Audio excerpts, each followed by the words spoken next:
Boa tarde a todos. Para quem não conhece, o Jorge Gomes é membro da Associação de Divulgadores de Espiritismo de Portugal. O movimento espírita começou a ganhar grande movimento, passa a redundância, quando nós éramos... Aliás, eu ainda não era, mas quando ele tinha para aí 14 ou 15 anos, né, começaram os encontros jovens na casa da mãe do Jorge. O primeiro encontro de jovens foi feito lá, com a Dona Júlia, organizado também por ele, e daí nasceram os encontros nacionais de jovens espíritas em Portugal, que eram feitos de 6 em 6 meses, não havia autoestradas e eram de alto nível. Entretanto, apareceu a Associação de Divulgadores de Espiritismo de Portugal, aconteceu, e sem dúvida, quer queiramos, quer não, ele é jornalista, é escritor, é especialista em fauna e flora. Se alguém tiver alguma dúvida sobre isso, falem com ele, que ele que sabe disso tudo. E tem um grande defeito, que é do Futebol Clube do Porto, mas pronto, não se pode ser perfeito. E tenho o grande privilégio de ser amigo do Jorge. A nível da ADEP, há sempre quem esteja na retaguarda, vá lá uma espécie de mentor. Isto é como na vida espiritual, nós temos os guias, os nossos mentores estão na retaguarda e nós que somos os atores. Na ADEP também tem alguns que são os papagaios, que é o meu caso, e depois tem aqueles que na retaguarda trabalham em profundidade, que é o caso do Jorge. E sem dúvida nenhuma ele é o grande mentor dos projetos da Associação de Divulgadores de Espiritismo de Portugal. E um dos últimos projetos foram a criação dos pósteres. E eu gostava de lhe fazer esta questão. Esta história dos pósteres, aquelas coisas que estão lá expostas, grandes, aquilo não era bom para decorar a sala? Para decorar é melhor aquelas fotografias assim mais ao gosto das pessoas, não é? Aquilo no fundo não tem nenhum valor decorativo, aliás eles devem até ser um bocado espartanos, não é? Mas funcionam como uma espécie de síntese de elementos de informação devidamente colhidos e analisados, em que num espaço relativamente reduzido nós temos uma história com princípio, meio e fim, não é? Basicamente é isso, com tratamento de dados para não entrarmos muito no nível das opiniões, mas mais no tratamento da análise de dados com critério, com seriedade. Este é um problema muito interessante em Portugal. É quando nós começámos a estudar espiritismo em jovens, só víamos livros do Brasil, de França, de Itália, Ernesto Bolzano, etc. Portugal havia muito pouco, até porque no tempo do Salazar o espiritismo foi perseguido, ainda não houve 25 de Abril, porque ainda não devolveram os bens roubados à Federação Espírita Portuguesa e entregues à Casa Pia. De facto, não há uma tradição de recolher dados em Portugal. Há muitas comunicações espíritas, há muitos factos espíritas nas associações, mas não há aquela cultura. E eu tenho aqui uma questão que é: qual a utilidade destas análises de dados? Olha, eu gostava de explicar um pouco mais demoradamente esse assunto. A gente vai comprar pão, não é? À padaria, ou ao pão quente. E quantas variedades de pão é que a gente encontra lá à nossa frente, enquanto o pão quente não chega lá no cesto? 6? Mais de 6? 12? 15? Algumas dizem que têm 30 e tal variedades de pão, não é? E se a gente puxar o filme da história um bocado atrás, encontramos na bacia do Mediterrâneo alguém que deu importância a algumas gramíneas, não é? Que tinham grãos pequeninos, em princípio seriam consumidos pelo gado, e descobriram que se fossem separando as plantas que tivessem sementes mais expressivas, o trigo, não é? Acabariam por ter sementes cada vez maiores. As melhores sementes não são para comer, são para semear. E, a partir daí, através de uma coisa que durante milénios nenhum animal da nossa espécie deu importância, simples gramíneas, não é, espontâneas, começou a criar-se plantas de cultivo que vieram arredondar, depois deste tempo relativamente rápido, num negócio de milhões, que é a panificação, não é? Se calhar, quando nós fazemos uma reunião mediúnica no centro e o objetivo é de facto ajudar quem os amigos espirituais trazem, não é? E entregá-los aos amigos espirituais em boas condições.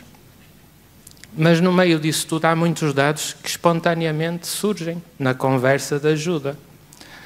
E se nós gravarmos e posteriormente, no dia seguinte, por exemplo, analisarmos os dados, nós podemos fazer um registro desses elementos de forma simples e ao juntar tantos dados ao longo de um certo tempo, nós podemos ver, por exemplo, se a maior parte das entidades espirituais que se manifestaram no determinado médium eram masculinas, de perfil masculino, de perfil feminino, não é? Se se manifestavam com predominância de sensação de dor física ou predominância de dor psicológica, ou se era equivalente no caso da sensação de dor física ou psicológica, ou se não apresentavam sensação de dor nenhuma, que também acontece. E qual é o interesse disso? E somar esses dados todos.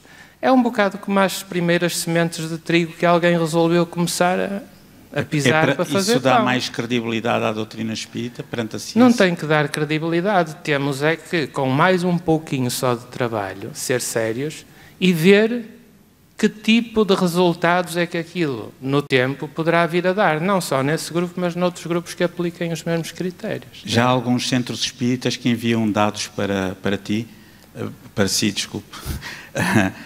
Pode-me tratar por tu, que eu não me importo. Que enviam dados para coligir, não é? Sim, mas isto é como tudo. A gente ou tem disciplina ou as coisas não se fazem.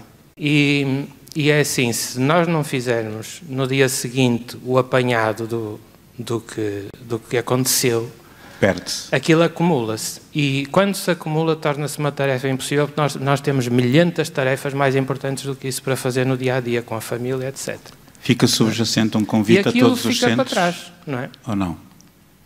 Pode-se convidar Sim, todos os centros? Sim, o convite está aberto, inclusivamente o tipo de tabela que estamos a utilizar e isso. Não é perfeita, mas é melhor que nada. Basta contactar a ADEP através do e-mail, não é? Sim, Okay. E nós enfiamos os materiais que estamos a usar, porque se todos usarmos materiais semelhantes, os resultados podem ser mais facilmente comparados. Se cada um fizer a sua tabela e analisar os seus resultados, vai ser mais difícil haver comparação com outros grupos. E a piada está em analisar ao longo do tempo os dados, e quantos mais melhor, no mesmo grupo, mas também com outros grupos, não é? Aliás, os teus 2 últimos livros falam precisamente sobre isso, não é? Que são uma originalidade em Portugal, não é? O último. O último, sim. Foi mais por isso que a Federação... Olha, se o Allan Kardec fizesse uma viagem no tempo, achas que ele ia apresentar pósteres como se estivesse aqui? Ele apresentaria pósteres e trabalhos científicos, se calhar em revistas indexadas, como algumas pessoas já estão a fazer, não é? Algum resultado interessante que queira destacar desta pesquisa feita até agora? Eu confesso que acho muita piada a uma coisa que não é propriamente uma novidade, mas ainda estamos à espera de saber se noutros grupos os resultados são semelhantes ou equiparáveis. Mas a maior parte das entidades espirituais necessitadas que nos têm trazido na última meia dúzia de anos, por exemplo, ao nosso grupo de trabalho mediúnico, são maioritariamente, mas expressivamente maioritariamente, de perfil masculino, quer o médium seja masculino ou feminino. Opa! Eu não sei o que é que isso realmente quer dizer, mas acho muita piada a isso. E acho que isto se vai confirmar noutros grupos. Isso significa que os homens comportam-se piores que as mulheres? Não, então acho que tem a ver mais, é uma hipótese, eu acho que tem a ver mais com o amorfismo. O amorfismo tem a ver com a inércia afetiva.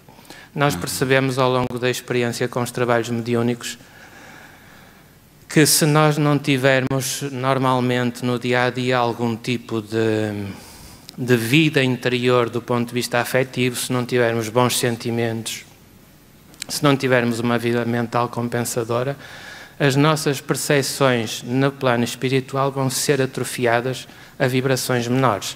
E nós percebemos também que na vida espiritual nós vemos segundo aquilo que sentimos, não é? Para nós vermos quem nos pode ajudar na vida espiritual, ajuda sobremaneira nós termos essa dinâmica de sentimentos construtivos. Contrariar a tal inércia afetiva que é muito fácil nós cairmos, e é isso que faz com que haja dificuldades e nós fiquemos em momentos traumáticos, às vezes durante anos, até que consigamos sair de nós próprios para aceitar a ajuda que nos é oferecida. Quer dizer, este assunto que parece uma brincadeira, afinal é de uma profundidade impressionante e com um impacto grande na nossa vida. É porque o que nós pensamos e sentimos, quer nos apercebamos ou não, funciona com leis da natureza que nós não conhecemos bem. E se nós tivermos a tal inércia afetiva, entrarmos num tal amorfismo, que é um património comum a todos nós em dados momentos, acabamos por desativar áreas do nosso corpo espiritual associadas às percepções visuais, auditivas, não é? E isso cria alguma dificuldade no apoio que existe e que podemos não estar em condições de absorver quando estivermos necessitados dele, não é? Uhum. Eu tenho aqui outras questões. Temos ali um póster, dois aliás, sobre poltergeists, curiosamente sobre um poltergeist verdadeiro e outro falso. O que é que quer dizer poltergeist? Isso acho que é do alemão, ouvi dizer, e quer dizer espírito brincalhão, literalmente, não é? Quer dizer que eu sou um poltergeist. És um bocado, mas não fazes mover muitos objetos. Conseguiram excluir a hipótese de poder ser ilusionismo? Esse fenómeno de poltergeist foi investigado pela ADEP? O caso Pedras. O caso Pedras. O caso Pedras eu não participei dele, mas participaram pessoas que eu conheço, mais dessa região, e aqui, os fenómenos de facto aconteciam mesmo assim, pode parecer estranho, não é? Mas há muito mais coisas do que nós vemos a acontecerem na vida, e às vezes isso torna aquilo que os outros nos contam, pode parecer estranho. Mas os fenómenos de efeitos físicos, quando há condições para que eles ocorram, são de facto desconcertantes, não é? Mas também podem ser simulados. A diferença está em controlar as experiências, aprofundá-las e perceber o que é que se passa ali, não é? O outro póster mais recente sobre o caso de fraude era um caso que, se houvesse uma credulidade que existisse à partida, iria facilmente levar alguém a acreditar que havia ali uma intervenção de espíritos desencarnados e afinal era apenas um miúdo brincalhão, não é? Isso quer dizer que os espíritos afinal não são orupas de todo, para empregar uma expressão do norte, caralho. Morcões. Morcões. Não é? É preciso primeiro pesquisar as causas materiais e só depois as espirituais, não é? Sim, há muita coisa que parece ser e não é. E a gente não pode ir à partida com uma postura de credulidade, porque aí facilmente embarca no logro, não é? É muito bom a gente avaliar bem os factos, perceber qual é a sua origem, o que é que pode estar a acontecer ali, testar, para ver se os efeitos correspondem ou não. O que é que se pode aprender com um caso como aquele do Pedras, do verdadeiro poltergeist? Que lições é que se podem tirar daí? Aquilo era um caso de amor, né? De outra vida. O amor prende. O amor é um fenómeno fantástico porque ele reflete, é como um espelho, reflete a nossa posição evolutiva. Epá, nunca tinha ouvido essa frase, tens de repetir isso devagarinho. Já não sei. Isto é um verdadeiro filósofo. Porque nós percebemos que a nossa afetividade começa por se manifestar primeiro de uma forma muito possessiva, não é? O outro é uma propriedade nossa. Depois começamos a perceber que nós só conseguimos amar aquilo que de facto está libertado, não é? É um bocado como se diz, aqueles que não se aproximam de nós, que não nos amam, que não estão próximo de nós e nos amam, e se afastam, não adianta a gente ir atrás deles, porque se calhar eles têm a sua experiência, não é aquilo que nós esperávamos deles. Nós colocamos muitas expectativas nos outros, não é? E o importante é a gente perceber que podemos gostar dos outros sem estar à espera de reciprocidade.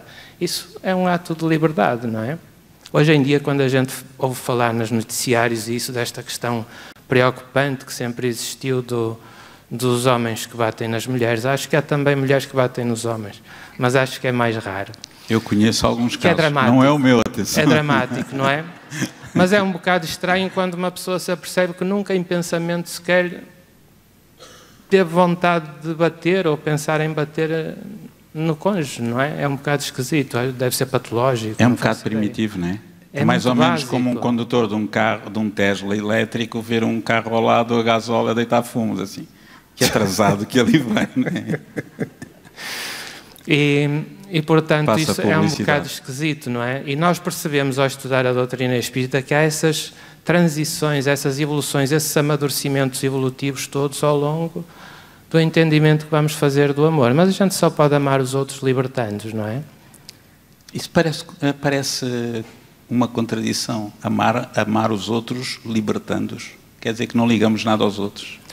Se a gente não os libertar, é um bocado... Há aquelas pessoas que dizem gostam muito dos animais, gostam muito da natureza e metem aves em gaiolas. Eu não quero censurar ninguém que goste disso, sinceramente.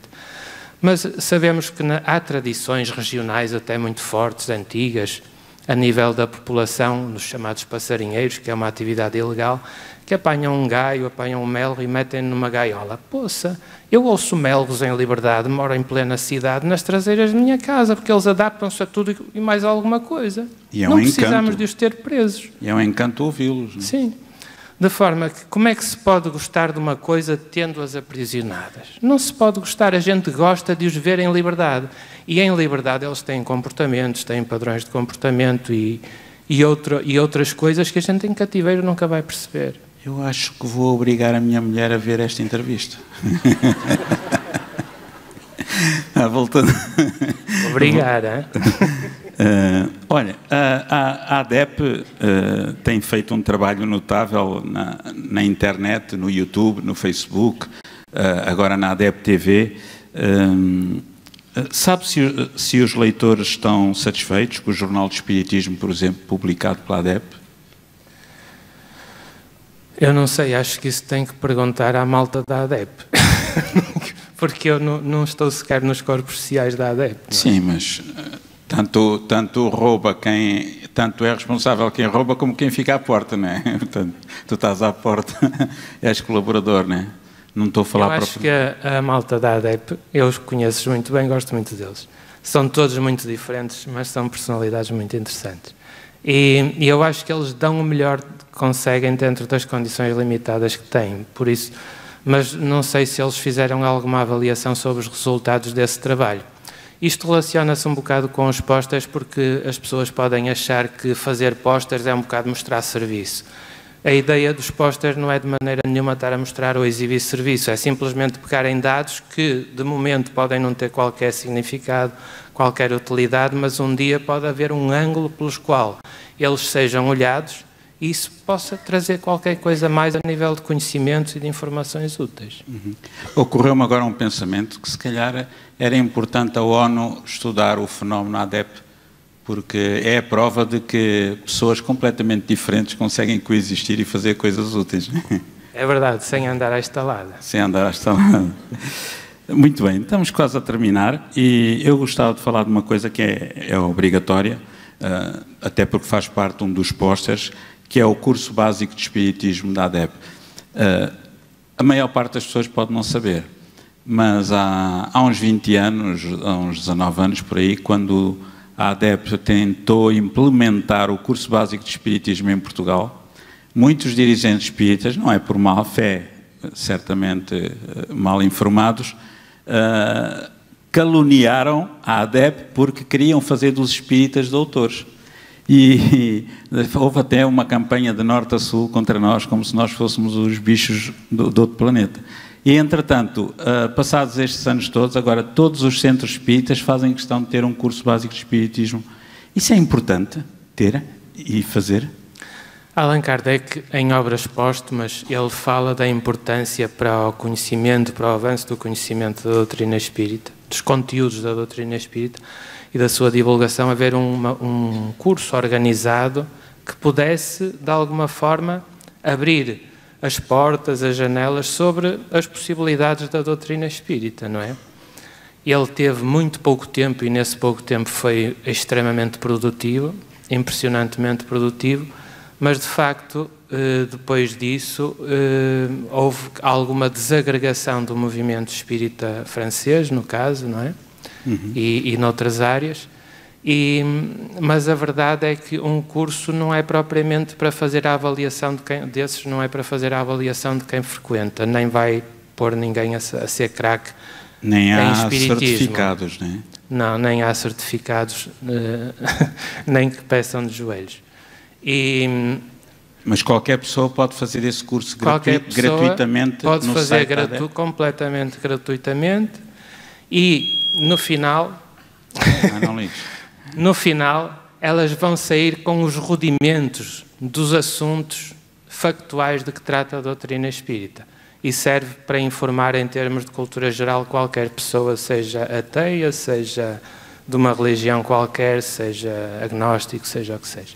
É um fenómeno muito interessante, tem acontecido em vários centros, que eu tenho conhecimento disso, de pessoas que fizeram o curso básico de Espiritismo no centro que frequentam e depois querem repetir 1 ano e 2 anos. Sim, isso é engraçado porque no Porto, no Centro Espírita Perdão à Caridade, começou na segunda-feira um novo ano. Tem mais de 50 pessoas inscritas. 50? Compareceram 40 e tal. É lá. E 10 pessoas são de turmas anteriores, da anterior e de anos anteriores, que pediram para se reinscrever. Algumas delas foram completamente assíduas, o que é fantástico. Quem quiser ter acesso aos pósteres pode fazer download gratuito. Na ADEP é tudo gratuito. Aliás, como deveria ser no Espiritismo, dentro do possível, em adep.pt/espiritismo postas. Se forem à página www.adep.pt, tem lá tudo, graças ao Vasco, a todos os colaboradores da ADEP e também aqui ao nosso Alfredo Rossel Valace do século XXI. Muito obrigado, Jorge, por este bocadinho. Espero que possa ser útil para todos nós. Para mim foi, aprendi muito contigo. E principalmente para as pessoas que nos vão ouvir no YouTube. E até breve. Obrigado pela atenção.